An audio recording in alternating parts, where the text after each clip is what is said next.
how about the news today that Mark Cuban was fined $50,000 by the NBA for leaking the details of how the coach's challenge would unfold.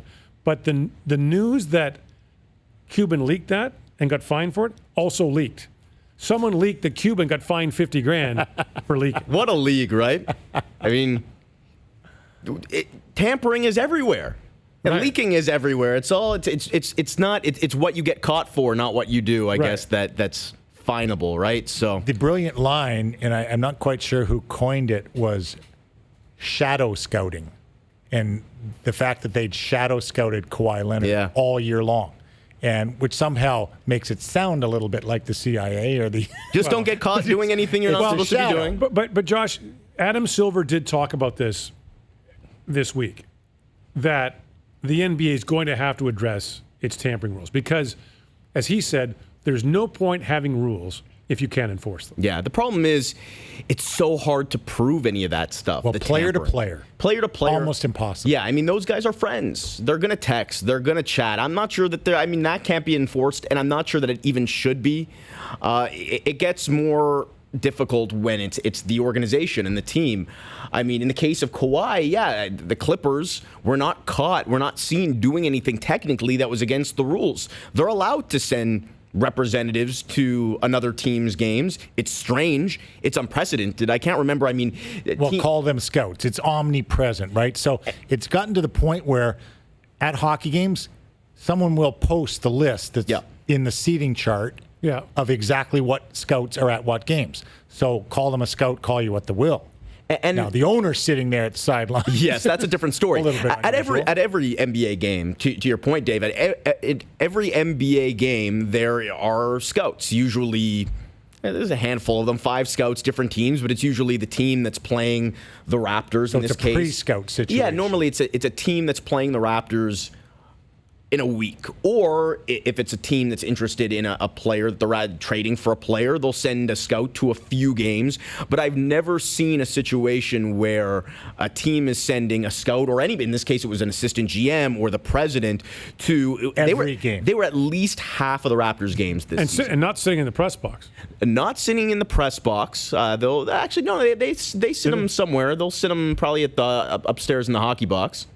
I'm not even sure if they would stay that long, to be honest with you.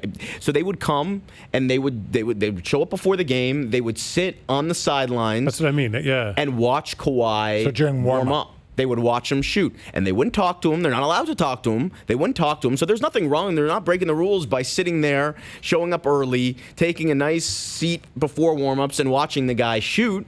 And they're not accomplishing anything there either, at least not directly. But the idea is presence to be seen, so that when it came down to it, and they probably did, you sit down in the meeting with them and you say, like you're recruiting a kid out of high school, is saying, we want you, we've shown it, we've proven it, you're a top priority, and this is how we went about showing it to you. But the NCAA has rules. You can only see a player play 7 times. Yeah, it was more than 7 times. So Josh, here's the thing. In 2017, the Lakers got dinged for tampering with Indiana, right, on the Paul George. Mm-hmm. It was a $500,000 fine. First of all, if you really want to send a message, make it $1 million and three first-round picks. But the second part of it is, the optics of Paul George asking out of Oklahoma City were so clear. It was so clear what had happened there.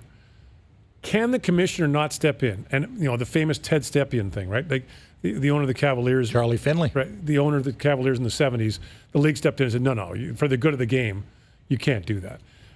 Couldn't Silver step in and say, the optics of this are so bad, I'm voiding that trade? Well, we have a pretty good idea of how that went down in terms of Kawhi talking to Paul George, asking him. He met with him. But where this also gets interesting is there is a belief amongst people that I've talked to within the league that OKC had an agreement with Paul George when they signed the contract last summer that if you want out, tell us where, tell us when, and we'll make it happen. That's how they things then. And that, while may or may not directly be against the rules, that's also crossing it. There's a lot of gray area. There's a lot of line crossing in the league, and that's another example of it where it's like, okay, well, that's not technically legal, but how do we enforce that? How do we stop that? Well, that's the letter in the top left-hand drawer that you can't have. Right. In the NHL, you can't have an agreement, anything outside the contract in the top left-hand drawer. There was a belief that the Raptors might sort of have that agreement, say that to Kawhi as well, is okay, if you stay here and you want out in 3 or 4 years, if you sign a 5-year deal, you want out in a couple of years, we'll make it happen. It's not, I don't think it's entirely uncommon whether or not it's legal or not. But the Paul George one is less clear-cut because, Kawhi was a free agent. He was not employed by a team. So the Lakers thing with not Anthony tied to anything. Right, but the Lakers thing with Anthony Davis is different. That was LeBron under contract to the Lakers, talking to Davis under contract in New Orleans, saying, ask for a trade to come here. And then doing it publicly. And that's where the NBA clearly draws a line. The second anything is public is, okay, then you're fined. And that's why, remember, Doc Rivers was fined. I think it was also the same $500,000 for saying how good $500,000 for comparing Kawhi to Michael Jordan in a televised interview during the playoffs. And there's not that I have no problem with that. No. So that fine was not for those comments. That fine was after an entire year of the Raptors calling the league saying, hey, look into this. Look into what the Clippers are doing. We're not happy about this. And the league really having no recourse in terms of the scouts showing up at every game and sitting there. You can't do anything about that. That was the league more or less saying, all right, we're watching. We're aware of it. At some point, something was done that we believe was crossing a line. Here's the fine. But no, those comments weren't. That's the least egregious of everything that went on. Exactly. It really is. So, but I think that Adam Silver has to be careful for franchises like Minnesota, Detroit, Indiana, Charlotte. You could put the Raptors in that group for a while. New Orleans. I mean, these teams, the fans in those cities have to believe that they're more than just a holding tank for stars. Hence the draft.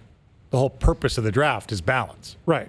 So, but fans in those cities have to believe that they have at least an outside chance of keeping players who are under contract. Doesn't he have to be concerned about that? The league is changing every year. I mean, it's not about you're right. I mean, it's not about free agency anymore. It's about the guys that are a year away from free agency or maybe even 2 years away from free agency. The Bucks just signed Thanasis Antetokounmpo, brother of Giannis, on a 2-year deal. So he'll expire in 2021, same year that Giannis is expiring. It's all these teams are now thinking a couple years ahead of when they were already thinking before because they know how fickle things are. They can see Kyrie making a play to get out of Cleveland 2 years before his deal is up, and Paul George a year before his deal was up. Anthony Davis. He had 2 years to go, didn't he? Anthony Davis, I guess it would have been a year and a half when he made his trade demand. So players are taking control of their fate. First of all, more aggressively than ever before. It used to be you were a free agent and you would take care of yourself. You would do what you felt you needed to do. Now they're taking control of their fate more aggressively and earlier. And, it depends on where you fall in this argument. Some people would say they're entitled to it. Teams can do that. Teams can trade a player. So why can't star players? You can. You can ask for a trade, I suppose. OKC traded Russell Westbrook after Paul George traded himself. If you're under and Russell Westbrook didn't even want to go anywhere. If you're under contract, though, I guess the issue I have is the integrity of the process when players who are under contract are being contacted by, say what you want, and LeBron James is obviously an enormous star. He's an employee of the Lakers. Yep. He's no different than the assistant general management of the Lakers, actually.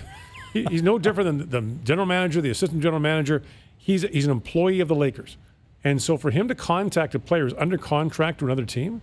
But once again, Gord, player-to-player conversations, you watch them in the rinks every night. Well, yeah. And listen, and who am I kidding? I've been asked to tamper for NHL teams. Tell so-and-so not to sign an extension. We like them. It's everywhere. It is, but I think... Did you get fined for that one? No. I don't work for the league. Do you think Adam Silver, Josh, is right to be concerned? Yes.